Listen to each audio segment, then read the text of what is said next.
नमस्कार मित्रांनो, तर आज आपण संख्या हा टॉपिक शिकणार आहोत. आता या संख्या टॉपिक मध्ये आपण संख्यांचे विविध प्रकार बघणार आहे आणि हे प्रकार आपण समजून घेणार आहे. कारण हे जर आपण प्रकार व्यवस्थित समजून घेतले तर तुम्हाला जे काही अंकगणित आहे, तर ज्या अंकगणितामध्ये जेवढे काही टॉपिक आहेत ते समजण्यासाठी आपल्याला सोपं जातं. आणि संख्या ज्ञान जर माहित असेल तर तुम्हाला बुद्धिमत्ता सुद्धा खूप सोपी जाते. तर आपण नेमकं संख्या कोणत्या असतात, त्यांचे प्रकार किती पडतात, त्या कुठं वापरल्या जातात किंवा त्याच्यावर येणारे प्रश्न कोणत्या स्वरूपाचे असतात, हे सगळं आपण इथं बघणार आहे. त्याच्यानंतर आपण स्टेप बाय स्टेप त्यांचे प्रकार, त्याच्यावरचे जे काही समजा जे काही प्रश्न असतात ते सुद्धा बघणार आहे. उदाहरणार्थ, जर आपण नैसर्गिक संख्या याची जर व्याख्या शिकलो तर नैसर्गिक संख्यांवर आधारित असणारे जेवढे काही पेपर ओरिएंटेड प्रश्न आहे तेवढे सगळे आपण इथं कव्हर करणार आहे. त्याच्यानंतर जर समजा आपण मूळ संख्या जर शिकलो तर मूळ संख्या कोणकोणत्या असतात, कोणाला मूळ संख्या म्हणतात, ठीक आहे, त्याचा आणखीन काही उपप्रकार होतो का ते पण बघणार आहे. त्याच्यानंतर त्याच्यावरचे असणारे पेपरला पडणारे सगळे प्रश्न बघणार आहे. याच प्रकारे समसंख्या, विषम संख्या, त्याच्यानंतर परिमेय संख्या, अपरिमेय संख्या, म्हणजे संख्यांचे काही प्रकार आहे ते आपण सगळे शिकणार आहे. तर आता आपण चालू करू लेक्चरला. तर बघा, सगळ्यात महत्वाचं संख्या शिकताना एक गोष्ट बेसिक लक्षात ठेवणं खूप गरजेचं आहे, ती म्हणजे संख्या रेषा. आता हा संख्या रेषा म्हणजे काय आहे तर समजून घ्या का संख्या रेषा म्हणजे काय आहे. ठीक आहे, ही रेषा आहे तुमच्याकडं. आता ह्या रेषेमध्ये काही तुम्हाला धन संख्या असणार आहे, काही तुमच्याकडे ऋण संख्या असणार आहे. जसं की मी इथं मधोमध काय ठेवला तर मधोमध शून्य ठेवला. मग इकडच्या जे काही शून्याच्या उजव्या म्हणजे माझ्या हाताच्या जे काही उजव्या बाजूच्या संख्या असणार आहेत त्यांना आपण म्हणतो धनसंख्या म्हणतो. ठीक आहे, म्हणजेच त्याला आपण इंग्लिशमध्ये पॉझिटिव्ह नंबर म्हणतो. आणि इकडं जे काही असणार आहे त्याला आपण म्हणतो ऋण संख्या म्हणजे निगेटिव्ह नंबर. ठीक आहे, आता लेक्चर तुम्ही ज्यावेळेस बघतात, आता हे सगळे लेक्चर तुम्ही ज्यावेळेस बघणार आहे तर एका दिवसात गणित येईल अशी अपेक्षा ठेवणं चुकीचं आहे. पण एक सांगतो का, रेग्युलर लेक्चर करून त्याच्या जर तुम्ही व्यवस्थित नोट्स काढल्या तर मी गॅरंटी देतो का तुम्हाला गणितामध्ये चांगले मार्क पडणार, म्हणजे आउट ऑफ मार्क पडू शकतात जर तुम्ही प्रॅक्टिस सातत्याने चालू ठेवली तर. आपल्या क्लासमध्ये जोक होणार नाहीये, पण एक सांगतो का तुमचं लेक्चर इतकं भारी करून देईल किंवा तुमचं मॅथ इतकं भारी करून देईल का तुमचं आयुष्यात परत स्पर्धा परीक्षेच्या बाबतीत जोक होणार नाही. ठीक आहे, आता आपण जास्त करून आपण आता संख्या रेषेकडे येऊ. जसं की मी तुम्हाला म्हणलं का मध्ये शून्य असतं. आता इकडे आपले धन नंबर आहे, जसं की 1, 2, 3, 4. या प्रकारे शेवटचा जो नंबर असतो तो असतो आपला प्लस इन्फिनिटी किंवा असंख्य. असं 3, 4, 5, 6, 7, 8, 9, 10, 11 असं करत करत आपल्याला कुठं जायचंय प्लस इन्फिनिटी पर्यंत. त्याचप्रमाणे इकडे पण पहा का -1, -2, -3, -4 असं करत करत करत करत शेवटची संख्या असणार आहे मायनस इन्फिनिटी. काय असणार आहे, शेवटची संख्या असणार आहे मायनस इन्फिनिटी. आता जे काही आपण संख्यांचे प्रकार शिकणार आहोत ना, ते सगळे प्रकार या संख्या रेषेवरच असतात. पण त्यांचे स्वतःचे काहीतरी गुणधर्म असतात, त्या गुणधर्मानुसार किंवा स्वतःचे काहीतरी वैशिष्ट्य असतात, त्या वैशिष्ट्यानुसार त्यांचे काही प्रकार पडलेले आहे. जसं की नैसर्गिक संख्या कोणला म्हणायची, पूर्ण संख्या कोणला म्हणायची, मूळ संख्या कोणला म्हणायची, समसंख्या कोणला म्हणायची, विषम संख्या कोणला म्हणायची, संयुक्त संख्या कोणला म्हणायचे. कारण त्याचे स्वतःचे काहीतरी स्वतःकडे असणारे वैशिष्ट्य आहे किंवा काहीतरी गुणधर्म आहे, याच्या आधारे त्यांना काय केलंय विभागलेलं आहे. तसं पाहायला गेलं तर त्या सगळ्या संख्या, जेवढ्या काही सगळ्या संख्या आहे त्या सगळ्या संख्या ह्या संख्या रेषेवर आहे. मी काय सांगितलं तुम्हाला, जेवढ्या काही संख्या आहे त्या तेवढ्या संख्या ह्या संख्या रेषेवर आहे. आता बघा, ह्याच्यामध्ये शिकण्यासारखी गोष्ट काय आहे हे लक्षात घ्या, कारण याच्यावर प्रश्न येण्याची दाट शक्यता आहे आणि बऱ्याचपैकी याच्यावर प्रश्न आलेले पण आहे. जसं की मी तुम्हाला सांगितलं का माझ्या हाताच्या डाव्या बाजूला ऋण संख्या असतात आणि शून्याच्या उजव्या बाजूकडं धन संख्या असतात. मग आता याच्यावर क्वेश्चन काय येऊ शकतो तर हे लक्षात घ्या. जसं की मी असं पहिला सगळ्यात महत्वाचं का आपल्याला याच्याबद्दल काय माहिती आहे, नुसतं ह्या संख्या रेषेबद्दल काय माहिती आहे, तर मी असं म्हणू शकतो का सर्वात मोठी धनसंख्या, सर्वात मोठी धनसंख्या कोणती असेल तर मला माहितीये का एक नंतर मोठा 2 आहे, 2 नंतर मोठा 3 आहे, 3 नंतर 4 आहे, 5 आहे, 6 आहे, 7 आहे. शेवटची संख्या कोणती असणार आहे सर्वात मोठी ती मला माहित नाही, म्हणजे ती काय तुमची प्लस इन्फिनिटी. माहित नाही म्हणजे काय असणार आहे प्लस इन्फिनिटी, याला इन्फिनिटी म्हणतो आपण म्हणजे असंख्य. जिथपर्यंत मोजता येईल ती शेवटची संख्या म्हणजे सगळ्यात मोठी संख्या असणार आहे. ठीक आहे. याच्यानंतर पुढचा प्रश्न माझा असा असेल किंवा याची ओळख किंवा याच्याबद्दल आपण काय चर्चा करणार आहे ही चर्चा फक्त मी बोर्डवर लिहितोय. जसं की सर्वात लहान, मग सर्वात लहान धनसंख्या, मग सर्वात लहान धनसंख्या काय आहे, तर सर्वात लहान धनसंख्या माझी काय आहे, 1 आहे. काय आहे, 1 आहे. सर्वात लहान धनसंख्या माझी काय आहे, तर 1 असणार आहे. काय असणार आहे, 1 असणार आहे. त्याच्यानंतर परत मी पुढे असा प्रश्न लिहिला का सर्वात मोठी ऋण संख्या कोणती, सर्वात मोठी ऋण संख्या कोणती, तर त्याचं उत्तर आहे सर्वात मोठी ऋण संख्या माझी -1 आहे. काय आहे, -1 असणार आहे. याच्यावर क्वेश्चन आलेले आहे किंवा येण्याची दाट शक्यता पण आहे. बऱ्याचशा एक्झामला याच्यावर प्रश्न आलेले आहे. जसं की रेल्वेचे जे काही एक्झाम होतात त्याच्यावर तुम्हाला अशा प्रकारचे प्रश्न पाहायला मिळतात.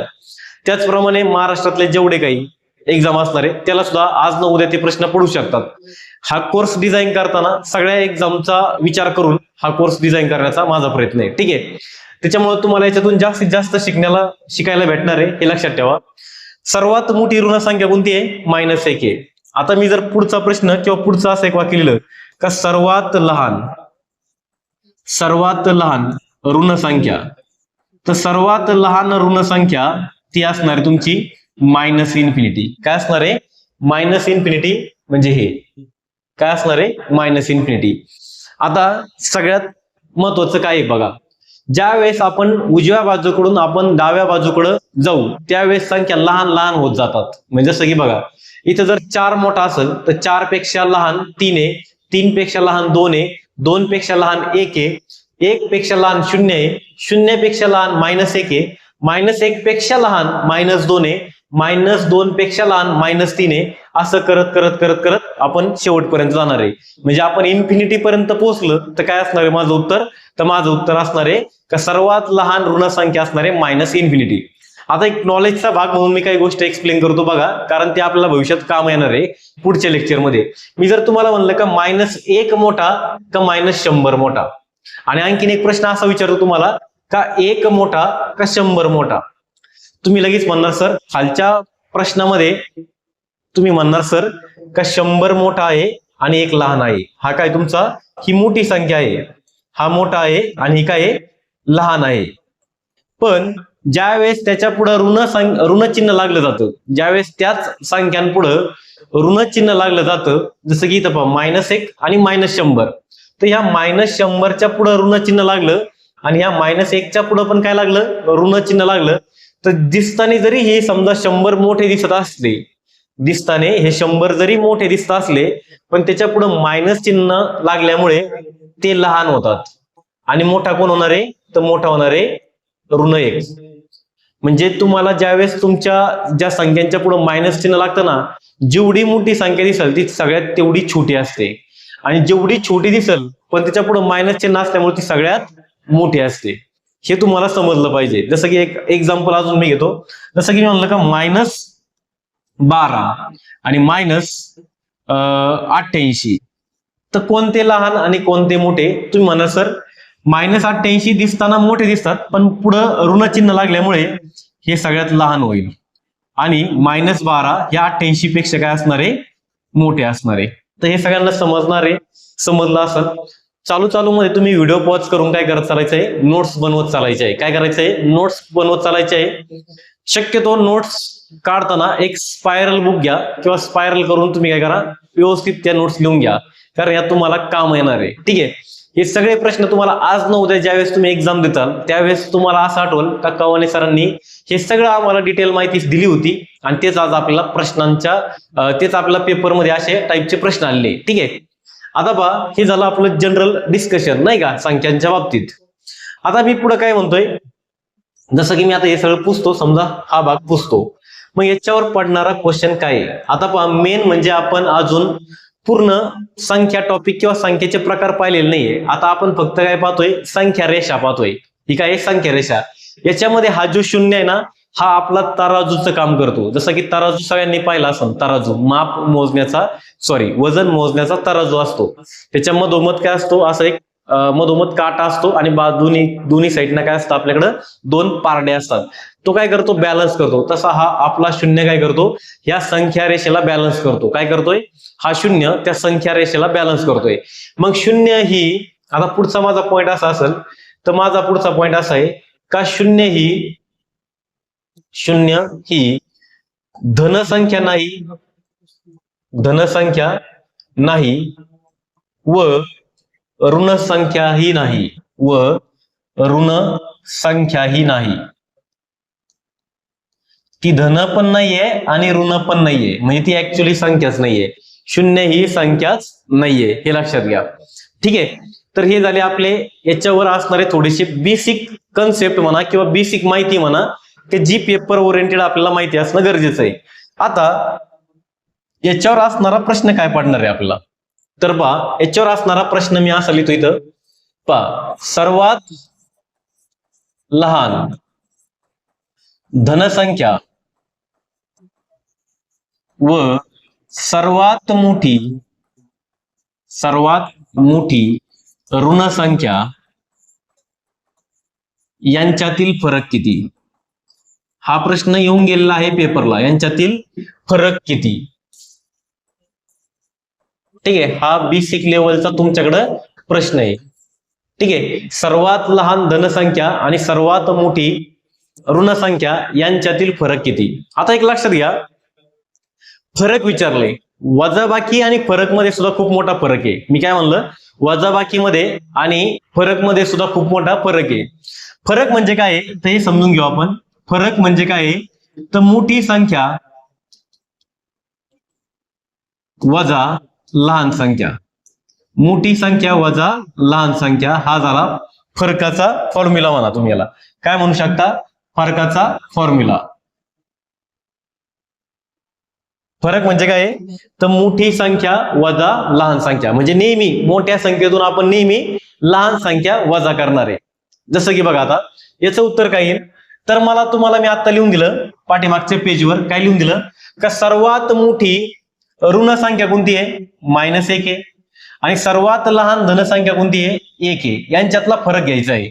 बर, मग आता आपल्याला याचं उत्तर लिहिताना आपण काय लिहिणार आहे, पहा फरक म्हणजे काय, मोठी संख्या. आता आपल्याकडे सर्वात लहान धनसंख्या कोणती आहे, तर सर्वात लहान धनसंख्या आहे +1 आहे. काय आहे, सर्वात लहान धनसंख्या +1 आहे.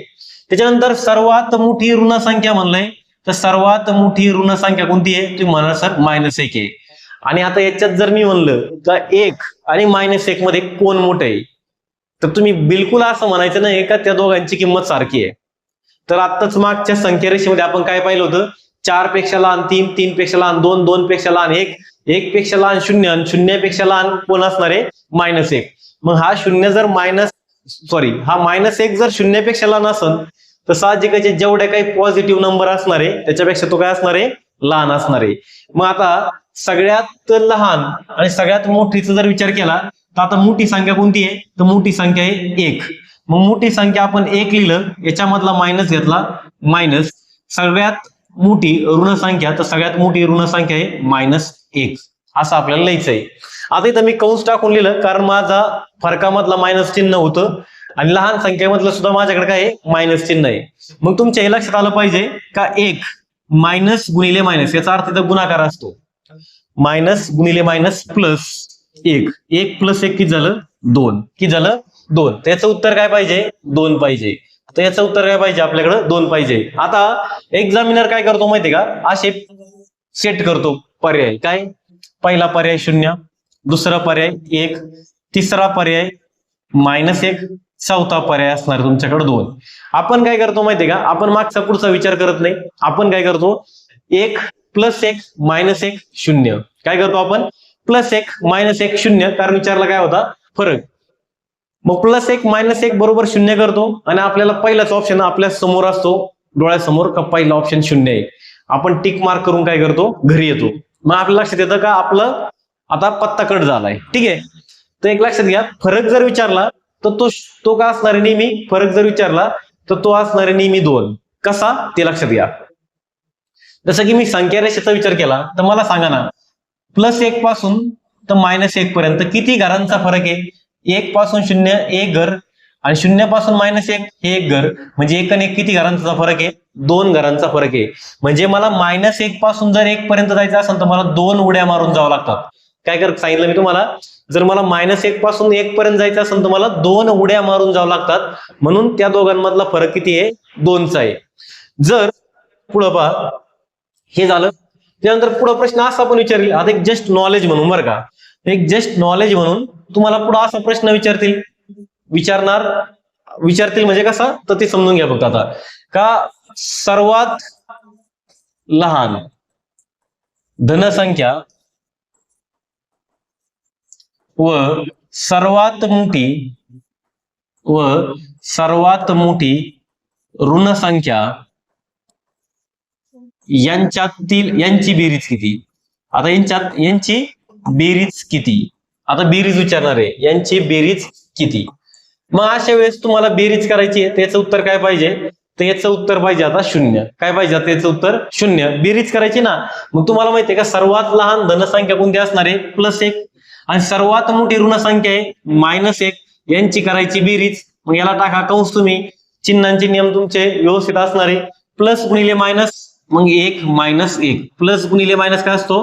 मायनस असतो. 1 - 1, 1 - 1 काय आहे? 0. ठीक आहे, 1 - 1 काय आहे? 0. म्हणजे तुम्हाला फरक विचारू शकतात, तुम्हाला बेरीज विचारू शकतात, तुम्हाला गुणाकार विचारू शकतात. तुम्हाला गुणाकार, बेरीज, वजाबाकी, फरक, भागाकार या सगळ्या प्रोसेस येतात. मग जसा प्रश्न फिरल, हे तुमचं जर बेसिक नॉलेज असेल, मला सांगा, हे जर तुमच्याकडे बेसिक नॉलेज असेल तर तुम्हाला काही पण विचारू दे ना, तुम्ही त्याचं उत्तर 100% देऊ शकता. आता एक जस्ट नॉलेजचा भाग म्हणून मला पुढे आणखी तुम्हाला काही गोष्टी सांगाव्याशा वाटतात. जसं की मी जर सहज म्हणलं का सर्वात मोठी धनसंख्या, आता मी फक्त नॉलेजचा भाग म्हणून सांगतोय कारण हे पेपरला येणार नाहीये. ठीक आहे, नॉलेजचा भाग म्हणून सांगतोय कारण हे पेपरला येणार नाहीये. मी जर म्हणलं का सर्वात मोठी धनसंख्या, तुम्ही म्हणा सर सर्वात मोठी धनसंख्या तुमच्याकडे काय आहे? तुम्ही म्हणा सर इन्फिनिटी आहे. आणि सर्वात लहान ऋणसंख्या, तुम्ही म्हणा सर सर्वात लहान ऋणसंख्या, सर्वात लहान म्हणतोय बरं का, तर सर्वात लहान ऋणसंख्या आहे माझ्याकडे -इन्फिनिटी. मग जर तुम्ही जर म्हणले का सर का यांची बेरीज करा बरं, म्हणजे मला +इन्फिनिटी आणि -इन्फिनिटी यांची जर बेरीज विचारली तर काय यायला पाहिजे? तुमचं असं उत्तर असेल +इन्फिनिटी प्लस गुणिले मायनस इन्फिनिटी, इन्फिनिटी - इन्फिनिटी, म्हणजे बऱ्याच जणांचं उत्तर असेल 0. पण हे उत्तर चुकीचं आहे. +इन्फिनिटी आणि -इन्फिनिटी यांची बेरीज करा किंवा यांच्यातला फरक घ्या, त्याचं उत्तर नेहमी इन्फिनिटी असणार आहे. जसं की बघा, तुम्ही जर 11वी 12वी सायन्स केलं असेल तर तुम्हाला इंटिग्रेशन नावाचा एक टॉपिक होता मॅथमॅटिक्स मध्ये. ठीक आहे, त्याच्यामध्ये आपण लिमिट सेट करायचो, लिमिट सेट का +इन्फिनिटी आणि -इन्फिनिटी असं एक लिमिट सेट करायचो. ठीक आहे, आणि त्याला आपण सोडवताना साइन कॉस टॅन वगैरे त्याचा वापर करायचो. ती गोष्ट आता बाजूला आहे आपली, कारण तिथे आपला इथं स्पर्धा परीक्षेमध्ये तो इंटिग्रेशन डेरिव्हेटिव्हचा लिमिटचा काही कन्सेप्ट नाहीये, त्याच्यामुळे त्याला आपण थोडंसं फाट्यावर मारू, म्हणजे थोडक्यात बाजूला ठेवू. मग तर हे तुम्हाला जनरल नॉलेज म्हणून काय, ह्या इन्फिनिटी, +इन्फिनिटी आणि -इन्फिनिटी यांची बेरीज करा किंवा यांची वजाबाकी करा, अल्टिमेटली तुम्हाला शेवटी उत्तर फक्त इन्फिनिटी मिळणार आहे. ठीक आहे, तर हे होतं आपलं संख्या रेषांवर आधारित थोडेफार महत्वाचे प्रश्न. आता आपल्याला सगळ्यात महत्वाचं पाहायचं आहे का संख्यांचे प्रकार किती. ठीक आहे, जसं की आता पुढच्या स्लाइड मध्ये पहा. आता हे सगळे तुमचे संख्यांचे प्रकार आहे. काय आहे? हे सगळे जेवढे आहे तेवढे तुमचे संख्यांचे प्रकार आहे. जसं की मी फक्त आता तुम्हाला प्रकार समजून सांगतो. ठीक आहे, त्याच्यानंतर आपण स्टेप बाय स्टेप आपण काय करणार आहे, प्रत्येक जी काही संख्येची व्याख्या आहे ती आपण चर्चा करणार आहे. त्या संख्येची व्याख्याची चर्चा केली तर त्याच्यावर आधारित असणारे सगळे प्रश्न आपण बघणार आहे. जसं की आता मी फक्त तुम्हाला हे संख्या, तिची ही काय आहे, ट्री डायग्रॅम आहे. काय आहे? ट्री डायग्रॅम म्हणजे नेमकं संख्या कशा आहे. जसं की आपण एक झाड लावतो, त्या झाडाला फळं येतात, फुलं येतात, फांद्या येतात, पानं येतात, म्हणजे त्याचे पार्ट आहे काहीतरी, नाही का, पण शेवटी हा येते काय, तर ते एक झाडच आहे. तसं हे सगळे आहे तर काय आहे, संख्येचे, पण हे सगळे त्याचे काय आहे, प्रकार आहे. मग ते प्रकार कसे विभागले गेले आपण ते चेक करू. सॉल्व्ह करताना आपल्याला पेपरला प्रश्न येणार आहे कुठे, तर एक लक्षात घ्या, आपल्याला सगळ्यात जास्त पेपरला प्रश्न विचारतात परिमेय अपरिमेय संख्यांवर, सगळ्यात जास्त प्रश्न असतात नैसर्गिक संख्यांवर, त्याच्यानंतर त्रिकोणी संख्यांवर, संयुक्त संख्या, समूळ संख्या, मूळ संख्या, विषम संख्या आणि समसंख्या. हा भाग आपल्याला इथं असणं माहिती असणं खूप गरजेचं आहे, त्याचबरोबर आपण काय करणार आहे, त्याचबरोबर आपण प्रत्येकाची व्याख्या आणि त्याचे थोडेफार एक्झाम्पल पाहून आपण थोडंसं पुढे जाण्याचा प्रयत्न करणार आहे. आता मूळ संख्या, जसं की बघा संख्याचे दोन प्रकार आहे, एक म्हणजे वास्तव संख्या, दुसरा म्हणजे अवास्तव संख्या. परत आता तुम्हाला अभ्यासाला नाही पण तरी सांगतो की वास्तव आणि अवास्तव संख्या यांचा मिळून आणखीन एक प्रकार तयार होतो, त्याला म्हणतो आपण जटिल संख्या. काय म्हणतो आपण? जटिल संख्या. त्याला इंग्लिशमध्ये कॉम्प्लेक्स नंबर म्हणतात, पण तो आपल्याला पेपरचा भाग नाहीये, त्याच्यामुळे मी तो काही इथं दाखवलेला नाहीये. ठीक आहे, मग आता वास्तव संख्या झालं. आता आपल्याला जेवढा पेपरला भाग गरजेचा आहे तेवढंच फक्त मी इथं घेतलेला आहे. तसे अजून याच्यात भरपूर सारे मॉडिफिकेशन आहे, भरपूर साऱ्या गोष्टी आहे, पण आपल्याला फक्त पेपरच्या दृष्टिकोनातून आपण संख्या टॉपिक बघतोय. फक्त एकदमच काहीतरी तुम्हाला सांगायचं आणि तुमच्यात आणखीन भीती तयार करायची हा माझा बिलकुल उद्देश नाहीये. उलट तुमची गणिताबद्दलची भीती लांब जाईल, दूर जाईल, हा माझा प्रयत्न असणार आहे. ठीक आहे, मग आता वास्तव संख्येचे परत दोन प्रकार आहे, एक म्हणजे परिमेय संख्या आणि अपरिमेय संख्या. त्यांच्या व्याख्या काय असतात ते आपण नंतर बघणार आहे. परत परिमेय संख्येचे परत दोन प्रकार आहे, एक आहे पूर्णांक संख्या आणि एक आहे अपूर्णांक संख्या. परत पूर्णांक संख्येचे तीन प्रकार पडतात, ते म्हणजे तुमचं शून्य, धनसंख्या आणि ऋण संख्या. त्याच्यानंतर परत शून्य आणि धनसंख्या मिळून तुमची पूर्ण संख्या तयार होते. आणि धनसंख्यांचा आणखीन एक प्रकार आहे नैसर्गिक संख्या, आणि नैसर्गिक संख्यांचे हे सारे प्रकार आहे, जसं की समसंख्या, विषम संख्या, मूळ संख्या, समूळ संख्या, संयुक्त संख्या आणि त्रिकोणी संख्या. आता या मूळ संख्याचा आणखीन एक प्रकार आहे, मूळ संख्यांचा आणखीन एक प्रकार आहे, तो म्हणजे काय आहे, तर तो म्हणजे जोड मूळ संख्या. काय आहे? जोड मूळ संख्या हा एक प्रकार आहे, तो पण आपण अभ्यासणार आहे स्टेप बाय स्टेप. ठीक आहे, तर हे सगळे प्रकार होते. तर आता आपण जनरली काय करणार आहे, तर सोडवताना आपण काय करणार आहे, नैसर्गिक संख्यांपासून त्याची व्याख्या पाहणार आहे, तिथपासून step by step by step by step आपण काय करणार आहे, पुढे जाणार आहे. ठीक आहे, तर हे होते फक्त नैसर्गिक संख्यांवर असणारे जे काही तुम्हाला हे संख्या, हा जो काही संख्या चार्ट आहे, हा संख्या चार्ट असा आहे. आता याच्यावर असणारे जे काही नैसर्गिक संख्येची व्याख्या काय आहे आणि तिथून पुढे आपल्याला त्याच्यावर असणारे सगळे उदाहरणं घ्यायचे. ठीक आहे,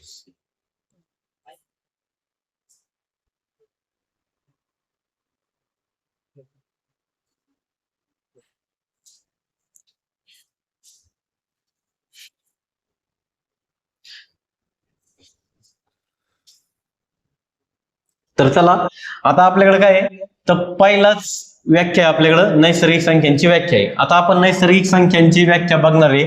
नैसर्गिक संख्यांच्या व्याख्येमध्ये त्याच्यावरचे असणारे प्रश्न बघणार आहे. पण सगळ्यात महत्वाचं, नैसर्गिक संख्या बघताना आपल्याला काही गोष्टी आणखी महत्वाच्या आहे, त्यानंतर तुम्हाला मी लिहून देईन.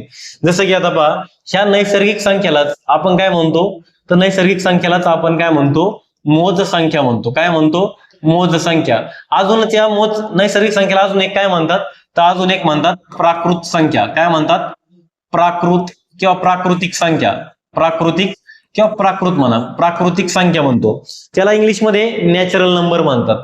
इंग्लिशमध्ये काय म्हणतात? नॅचरल नंबर म्हणतात. ठीक आहे, इंग्लिशमध्ये काय म्हणतात? नॅचरल नंबर म्हणतात. ठीक आहे, म्हणजे जी काही नैसर्गिक संख्या आहे त्याला मोज संख्या असं म्हणलं सुद्धा जातं, प्राकृतिक संख्या असं सुद्धा म्हणलं जातं, आणि इंग्लिशमध्ये कोणाला पाहिजे असेल तर त्याच्यासाठी नॅचरल नंबर आहे. ठीक आहे, आता याची व्याख्या काय आहे, याची व्याख्या आहे पहा, एक पासून सुरू होणाऱ्या संख्यांना, एक पासून सुरू होणाऱ्या संख्यांना, सुरू होणाऱ्या संख्यांना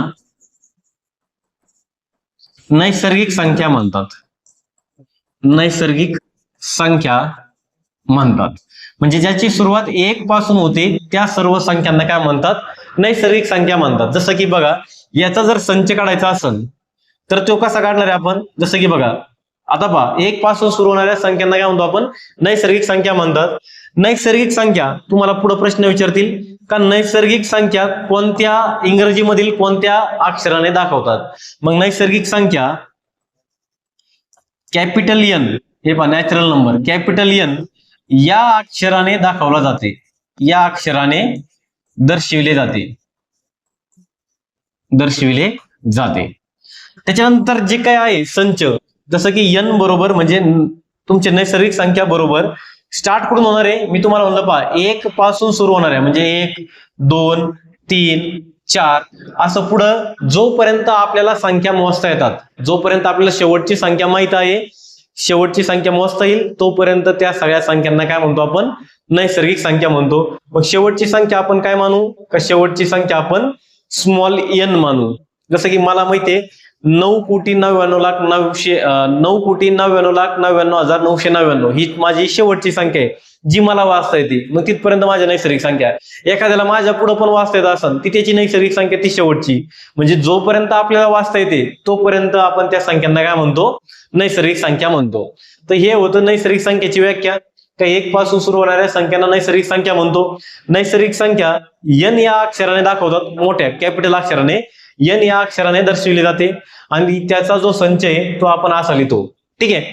मग याच्यावर असणारे काय प्रश्न आहे, तर आता पहा याच्यावर असणारे प्रश्न वेगवेगळ्या प्रकारचे आहेत. मग आता याच्यावर असणारे प्रश्न काय आहे तर ते समजून घेण्यापूर्वी सगळ्यात महत्त्वाचं आता आपण थोडंसं समजून घेऊ. काय का आपण हे समजून घेऊ का अंक कोणाला म्हणतात आणि संख्या कोणाला म्हणतात. ठीक आहे. त्याच्या अगोदर काय करू आपण, त्याचे प्रश्न बघण्या अगोदर आधी आपण हे समजून घेऊ का अंक कोणाला म्हणतात. जसं की 0, 1, 2, 3, 4, 5, 6, 7, 8, 9 हे सगळे तुमचे काय आहे, अंक आहे. हे सगळे तुमचे काय आहे, अंक आहे. 0 पासून ते 9 पर्यंत टोटल अंक किती आहे, तर एकूण अंक तुमच्याकडे किती आहे, तर एकूण अंक तुमच्याकडे किती आहे, 10. आपल्याकडे एकूण अंक किती रे, तुम्ही म्हणा सर आपल्याकडे एकूण अंक किती आहे, 10 आहे. किती आहे, तर एकूण अंक आपल्याकडे किती आहे, 10 आहे. मोजा 1 2 3 4 5 6 7 8 9 आणि हा एक शेवटचा 10. म्हणजे 0 पासून ते 9 या सिंगल डिजिटला आपण अंक म्हणतो. ठीक आहे. संख्या कोणाला म्हणतो का ह्या अंकांपैकी 2 किंवा 2पेक्षा जास्त अंक एकत्र आल्यानंतर त्या अंकांना आपण म्हणतो संख्या. उदाहरणार्थ मी जर म्हणलं 145, आता पहा याच्यापैकीच अंक आहे ते एकत्र आले तर त्यांना काय म्हणणार आहे आपण, तर याला 145 ला आपण अंक नाही म्हणणार, तर ह्या 145 ला आपण म्हणणार आहे संख्या. मग आपल्याला माहिती आहे संख्या कुठून चालू होतात. ठीक आहे. संख्या कुठून चालू होणार आहे, तर तुम्ही म्हणणार का सर ह्या 10, 11, 12 असं करत करत करत करत शेवटचे जे काही अंक असेल, शेवटची जी काही संख्या असेल त्यांना आपण काय म्हणतो, संख्या म्हणतो. ठीक आहे. आपल्याकडे अंक तसे किती आहे, तर आपल्याकडे अंक तसे आपल्याकडे 10चे. संख्या किती आहे, तर 10 पासून हे पहा 2 अंक एकत्र आले तर संख्या तयार झाली 131. 3 अंक एकत्र आले किंवा 2 अंक एकत्र आले तर संख्या तयार झाली 1462. 4 अंक एकत्र आले तर संख्या तयार झाली. ठीक आहे. हे समजायला तुम्हाला पाहिजे. मग आता इथं काय करायचंय आपल्याला, तर इथं आपल्याला हे लक्षात घ्यायचंय का आपल्याला माहितीये का 0 पासून ते 9 पर्यंत एकूण अंक किती आहे, 10 आहे. आणि 1 ते 9 पर्यंत एकूण अंक किती आहे, तर 1 ते 9 पर्यंत एकूण 9 अंक आहे. किती आहे, 9 अंक आहे. तुम्ही म्हणाल हे काय सर बारीक मुलांसारखं लिहून देऊ राहिले, तर एक लक्षात घ्या बेस लेवलला इथपर्यंत प्रश्न पडू राहिले त्याच्यामुळे ते आपलं बेस पक्का असणं खूप गरजेचं आहे. कारण याच्यानंतर तुम्हाला पुढे ज्यावेळेस मी प्रश्न घेईल त्यावेळेस समजाल का तुम्हाला हे बेसिक आहे पण एक कामाचं आहे. ठीक आहे. बरं, आता यानंतरचा पुढचा पॉईंट पाहायचा आहे मला का एकूण नैसर्गिक संख्या कशा काढायच्या. ठीक आहे. काय म्हणलं मी तुम्हाला का पुढचा प्रश्न माझ्याकडे असा आहे किंवा पुढच्या काही गोष्टी अशा माझ्याकडं का मला एकूण नैसर्गिक संख्या शोधायच्या असतात. म्हणजे जसं की उदाहरण घेतो मी, त्याच्यात काय वाद नाहीये, पण आता एकूण नैसर्गिक संख्या जसं की एक्झाम्पल पण दाखवतो मी तुम्हाला, म्हणजे तुमचं थोडंसं लक्षात येईल. जसं की माझ्याकडे प्रश्न आहे पहा 22 ते 98 पर्यंत एकूण नैसर्गिक संख्या किती. आता 22 ते 98 पर्यंत एकूण नैसर्गिक संख्या किती, ज्यावेळेस मला हा प्रश्न सोडवायचा असेल त्यावेळेस मी कसा सोडवणार आहे, तर मी असं म्हणणार आहे का 22, 23, 24, 25 असं बोटर मोजणार नाहीये. मग याला सोडवण्यासाठी काही थोडंसं बेसिक फॉर्म्युला माहित असणं गरजेचं आहे. तो फॉर्म्युला आपण जर शिकलो तर आपल्याला सगळे याचे उत्तर काढता येणार आहे. जसं की आता पहा एकूण नैसर्गिक संख्या बरोबर काय लिहिणार तुम्ही, शेवटची संख्या त्याच्यामध्ये नेहमी 1 मिळवणार. त्याच्यामध्ये काय करणार तुम्ही, नेहमी 1 मिळवणार मायनस पहिली संख्या. मायनस काय आहे, पहिली संख्या. हा त्याचा एक बेसिक फॉर्म्युला आहे. तुम्ही म्हणा सर का हा फॉर्म्युला आला कुठून किंवा कसं मांडणी केली तुम्ही किंवा कसं लिहिला, तर थोडंसं काय करा माहितीये का, तर थोडंसं आपण आणखी थोडंसं पुढे जाण्याचा प्रयत्न करू जेणेकरून काय होईल थोडंसं तुम्हाला पण समजायला सोपं जाईल. फॉर एक्झाम्पल पाहता मी काय म्हणतो याच्याकडे लक्ष द्या. जसं की मी म्हणलं 2 3 4 5 6 7 8 9 10 11 आणि काय आहे 12. आता जनरली मी जर तुम्हाला सहज म्हणलं का 2 ते 12 पर्यंत एकूण संख्या किती आहे, मी तुम्हाला जनरली काय म्हणलं का 2 ते 12 पर्यंत एकूण संख्या किती आहे, तुम्ही लगेच म्हणा सर 12 - 2 बरोबर किती 10. काय म्हणणार तुम्ही 12 - 2 बरोबर किती 10, असं तुम्ही उत्तर देऊन मोकळे होणार. मग मी तुम्हाला म्हणणार का आता मोजा 2 पासून 12 पर्यंत 1 2 3 4 5 6 7 8 9 10 11. अरे 11 भरले. किती भरल्या 11 भरल्या. का बरं, कारण ज्यावेळेस तुम्ही असं करतात ना 12तून 2 वजा केले तर 10, तर एक तर कोणती तरी एक संख्या सुटती तुमची मोजण्यात. कोणती, एक तर पहिली संख्या सुटल किंवा शेवटची संख्या सुटल, पण जनरली पहिलीच संख्या सुटते. कारण आपण काय करतो 3 4 5 6 7 8 9 10 11 12 असं बोलून जातो. मग याच्यासाठी ती संख्या सुटू नये म्हणून आपण काय केलं, एक फॉर्म्युला तयार केला.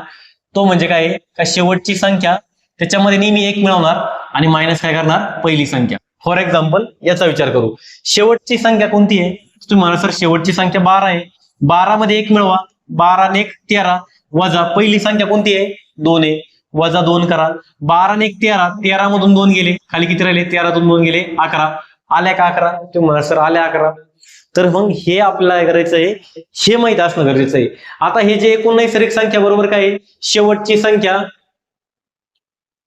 प्लस 1 वजा पहिली संख्या. ठीक आहे, हा तुम्हाला जोपर्यंत तुम्ही स्पर्धा परीक्षा करतात तोपर्यंत हे तुम्हाला पाहिजे, कामाला आहे, हे तुमचं कामाचं आहे, हे तुमच्याकडे असणार म्हणजे असणार, हे लक्षात घ्या. ठीक आहे, आता आपण घेऊ थोडेसे प्रश्न. जसं की मी म्हणलं 22 ते 98 पर्यंत एकूण नैसर्गिक संख्या किती. मग 22 ते 98 पर्यंत एकूण नैसर्गिक संख्या किती, तर आधी मी स्टेप बाय स्टेप 1-2 उदाहरणं सोडून दाखवतो. मग एकूण नैसर्गिक संख्या बरोबर काय असणार आहे, शेवटची संख्या 98, त्याच्यामध्ये 1 मिळवा, वजा काय करा पहिली संख्या 22. मग आता मला सांगा 98 ने 1 99, 99 मधून 22 गेले, उत्तर किती राहिलं 77. मग आता काही विद्यार्थी थोडेसे हुशार झाले असतील, ते असं पण करतील काय का सर 98च्या ऐवजी आम्ही डायरेक्ट म्हणतो ना 99, आणि 99 मधून आम्ही 22 करतो ना वजा करा. तुम्हाला जर हे लक्षात राहत असेल का 98च्या ऐवजी 99 गृहीत धरायचे, म्हणजे एकने जास्त संख्या गृहीत धरायची आणि त्याच्यातून वजा काय करायचं पहिली संख्या करा. आपल्याला शेवटी काय उत्तराशी मतलब आहे. तुम्ही कोणत्या मेथडने किती फास्ट किती सोडवतो हे महत्वाचं आहे, पण कोणत्या मेथड वापरतात हे काही घेणं नाही. ते एक्झामिनरला तुम्ही कोणत्या मेथडने सोडवतो त्याला त्याच्याशी काही घेणं नाही. त्याला तुम्ही 4 पैकी 1 ऑप्शन बरोबर द्या, तो तुम्हाला मार्क देऊन टाकल. ठीक आहे, त्याला फक्त 4 पैकी 1 बरोबर तुमचं उत्तर पाहिजे. ते जर तुम्ही बरोबर उत्तर दिलं तर तुम्हाला मार्क, तुम्ही जर उत्तर दिलं नाही तर मार्क गेला. निगेटिव्ह सिस्टीम असेल तर निगेटिव्ह सिस्टीम मध्ये पण तो मार्क गेला. ठीक आहे, जसं की पुढे एक्झाम्पल पाहता, पुढे अजून एक एक्झाम्पल आहे पहा. मी 2-2-3-3 एक्झाम्पल घेतोय, त्याच्यानंतर आपण थोडंसं टॉपिक चेंज करण्याच्या मार्गावर आहेत, म्हणजे त्याच्यातले प्रश्नाची लेवल थोडीशी वेगळी करण्याच्या मार्गावर आहे. ठीक आहे, जसं की आता पहा बरं, तर आता काय तुम्ही म्हणा सर 57 ते 183 पर्यंत एकूण नैसर्गिक संख्या किती. मग एकूण नैसर्गिक संख्या कशा काढणार, तुम्ही म्हणा सर 183 लिहा, त्याच्यामध्ये 1 मिळवा, मायनस काय करा -57 करा. 183 ने 184, मायनस किती करणार आहे 57. 14तून 7 गेले, खाली किती राहिले 7, हातचा दिला 1. त्याच्यानंतर किती राहिले 8तून 6 गेले, तर 8तून 6 गेले 2 1, म्हणजे उत्तर किती आलं तुमच्याकडं 127. किती आलं तुमच्याकडे उत्तर 127. एकदम सोपं आहे. पण याच्यावर पण प्रश्न विचारतात, पण याच्या पुढच्या लेवलला पण प्रश्न विचारतील ना. जसं की बघा आता याच्या पुढच्या लेवलचे म्हणजे काय, तर आता पहा 100 ते 99 पर्यंत एकूण नैसर्गिक संख्या किती. मला हे उत्तर आहे ना तुम्हाला होमवर्क साठी आहे. ठीक आहे, आतापर्यंत मी 2-3 प्रश्न घेतले, त्या 2-3 प्रश्नामध्ये तुम्हाला ते प्रश्न व्यवस्थित समजले असणार आहे. नसेल समजले तर व्हिडिओ पॉज करा, पाठीमागे घ्या थोडा आणि पुन्हा ते बघा. एकदा नाही समजणार, दोनदा समजल, दोनदा नाही समजणार, तीनदा समजल, पण समजल 100%. मी काय सांगितलं तुम्हाला, एकदा नाही समजणार, दोनदा नाही समजणार, तीनदा नाही समजणार, पण असं होऊ शकणार नाही का चौथ्यांदा व्हिडिओ पाहिल्यानंतर तो समजणार नाही. 100% समजणार आहे, फक्त तुमचा फोकस व्हिडिओकडे असला पाहिजे. आता हा जो काही प्रश्न आहे याचं उत्तर तुम्ही स्वतः काढायचं आहे आणि त्याचं उत्तर काय करा तुम्ही स्वतः काढा, तुम्हाला 100% त्याचं उत्तर बरोबर येणार आहे. हा प्रश्न तुमच्यासाठी होमवर्क आहे, किंवा तुम्ही मला याचा पर्सनल मेसेज केला तरी चालेल याचं उत्तर. बरं, आता पुढे पहा, याच्या आधारित असणारे वेगळ्या प्रकारचे काय प्रश्न आहेत त्यालाच धरून, त्याच प्रश्नाला धरून त्याच्यामध्ये आणखीन काय थोडस ऍडव्हान्स लेवलला विचारू शकतात. जसं की तुमच्या पुढे प्रश्न आहे, पहा बरं.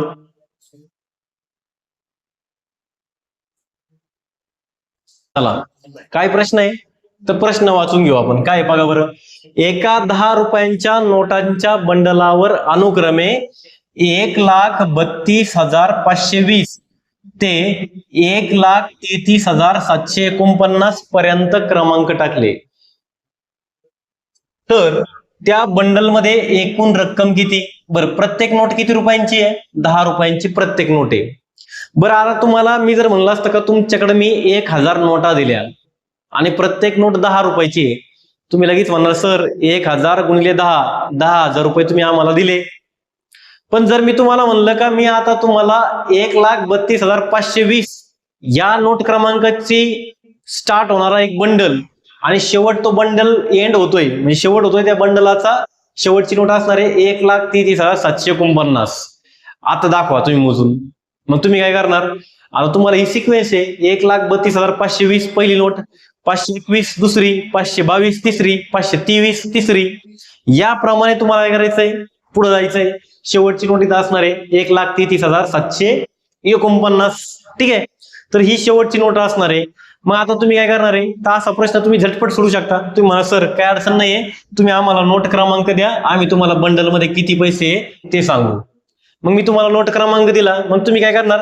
आधी तुम्ही म्हणाल सर का आधी आम्ही एकूण नोटा काढणार.